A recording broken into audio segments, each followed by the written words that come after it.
that has been the Russian position for 2 years since the crisis started. You're right, the language is very often you think about the solution, that everyone agrees that there needs to be a negotiated solution. But when you look at the situation with the British now talking about providing armoured vehicles and body armour, the Americans talking about providing military rations, and with the Russian government still keeping its contracts in terms of arms supply to the Syrian government, it does seem as if Russia and Britain are on very different sides of the Syrian. Well, the air defense weapons which we have been supplying to Syria under the existing contracts cannot be used in this war. And the helicopters that we keep hearing about? There was dispatch of a couple of helicopters, but this doesn't make any difference. They have been shipped there for assembly on the ground, and this would not make any change on the ground. The other thing that both sides seem to agree on is that a united Syria is the answer. But the big disagreement is about whether or not it's possible for there to be any kind of negotiations over a united Syria when President Assad has to be part of the talks. Is it still possible for him to in any way lead a united Syria? It's not for me to decide, it's not for anybody else to decide except the Syrian people. We have been against any preconditions to stop the violence and to start the dialogue because we believe that priority number one is to save lives. If people say that for anything President Assad must disappear, then they have different priorities. Then this is not saving Syrian lives. He's not going to leave. We know this for sure. All those who get in touch with him know that he is not bluffing and that he is prepared to discuss any issue among the Syrians.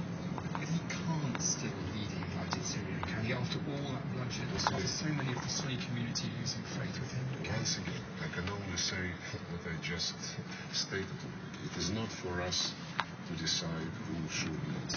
It is for the Syrians to decide.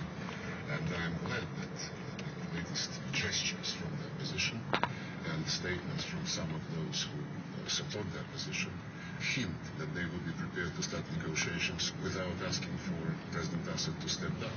So still there's no chance at this stage of Russia saying to President Assad, if we want to get peace in Syria, then you have to take yourself out of the equation. Absolutely not. You know that we are not in the regime change game. We are against interference in domestic conflicts. And this is our position, which should be of no surprise to anyone. This is a point of principle, if you will. A practical point is that he's not going to leave. So you have to take it as a given. I think if we want to save lives, and I reiterate once again that this is priority number one for Russia, then we should drop any preconditions and tell all of those who are fighting guys we wanted to sit down and talk. Sergei Lavrov there.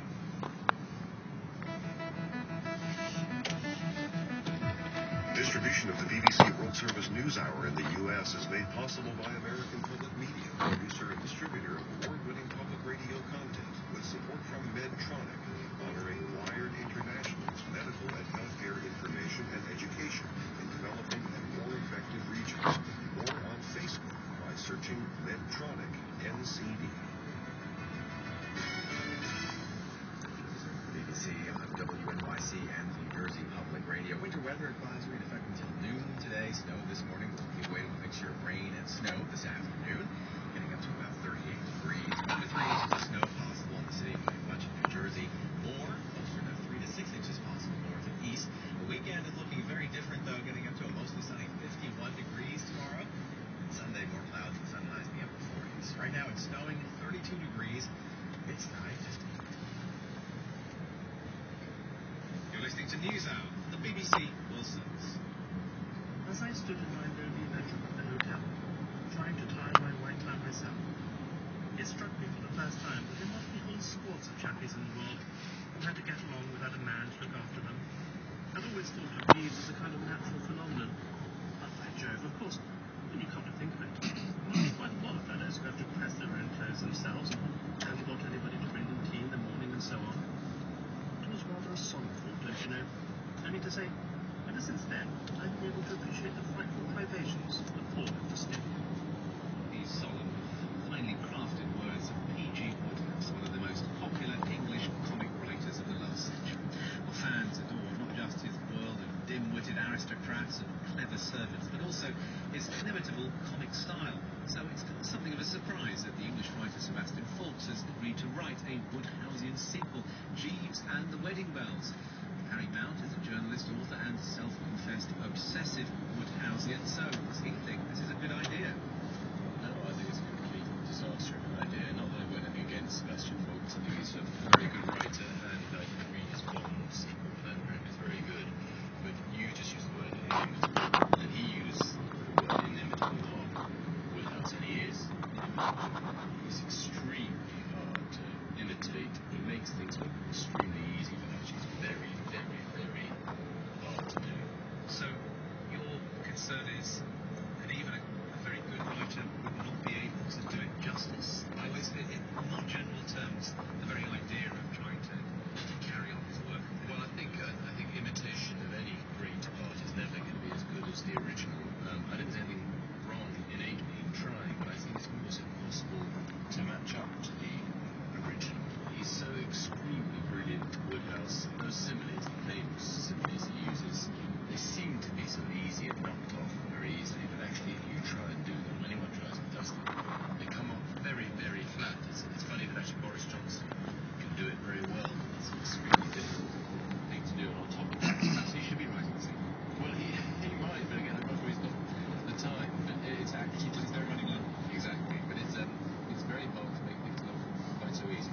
What is the essence, if it's possible to say, of the Woodhouseian style? I think the classic root of it is the oxymoron, the idea of having something very, very complex up against something very simple. You just had it there, just in that one little quote. Then the uses of the word, like the word squad, which he uses a lot. It's a great one of the golfing stories where he talks about the squad poets.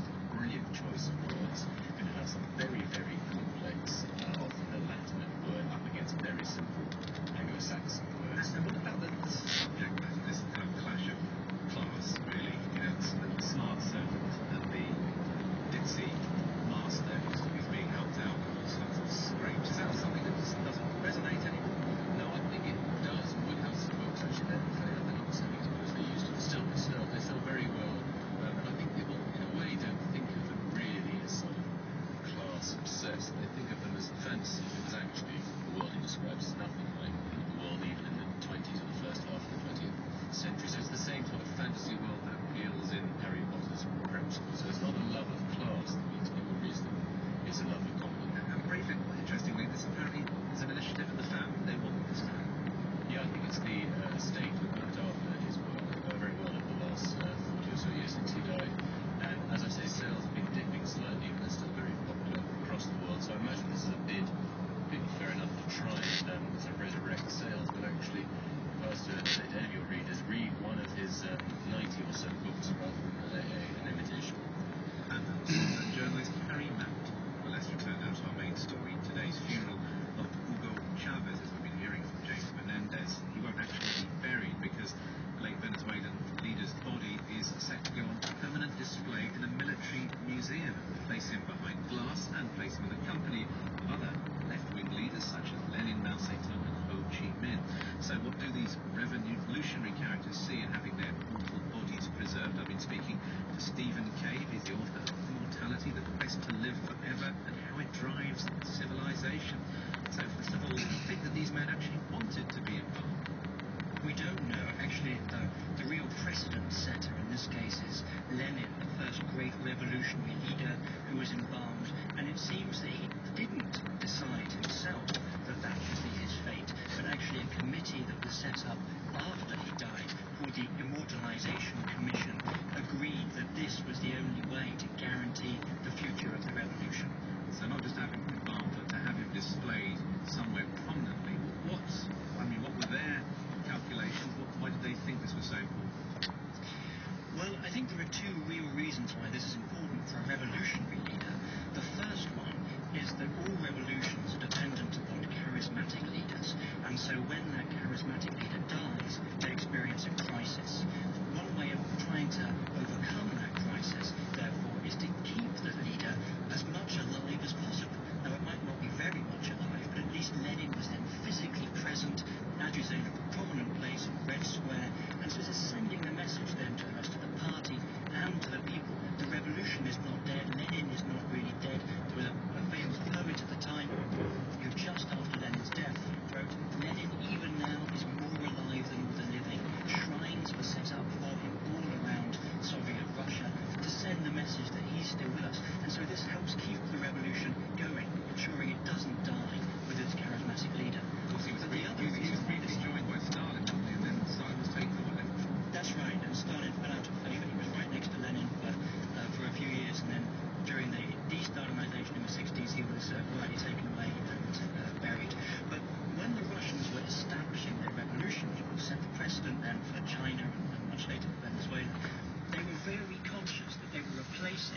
very well-established set of religious and cultural beliefs that gave people some kind of hope for the future. And if they're going to sweep all that to one side, they need to replace it with something, a new set of rituals and symbols with their own saints or even gods, if you like, who are themselves seen to stand above natural processes like death. And that's the interesting contradiction in all of this, though, isn't it? That countries which, talked about no real belief in the afterlife actually putting corpses on display. Well, that's exactly right. This is a contradiction, and they were aware of it. They knew, okay, although the party leaders might themselves have been atheists,